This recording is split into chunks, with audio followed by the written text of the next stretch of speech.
davala na investicije. Bilo je narejenega preko 200 milijonov investicij po celi občini. Seveda, poleg tega smo skrbeli tudi za ostale nemoteno delovanje vseh zavodov, društev in pa pomoči občanov. V prihodnosti pa seveda si želimo to občino narediti čim bolj trajno, kajti naše vodilo je, da mora biti občina prijazna tako za občane kot za turiste, in jaz verjamem, da s tem bomo največ naredili za našo občino, za razvoj in pa za trajnostni razvoj občine Brežice. Dejali ste, da infrastrukturno ste že več ali manj opremljeni, zdaj greste v projekte višjega standarda in pa izboljšanja življenja.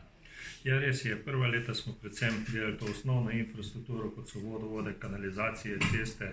Zdaj pa delamo praktično že te višji nivo, kot so kolesarske steze. Predvsem veliko delamo na arhitekturni dediščini, obnovili smo te mostove, vodovodni stolp, grad, vse to pa z namenom, da je ta občina prijazna za seveda obiskovalce, prav tako pa seveda si želimo čim več narediti tudi na novih stanovanj in pa pridobivanje še novih podjetij, ki bodo ustvarjali kvalitetna delovna mesta.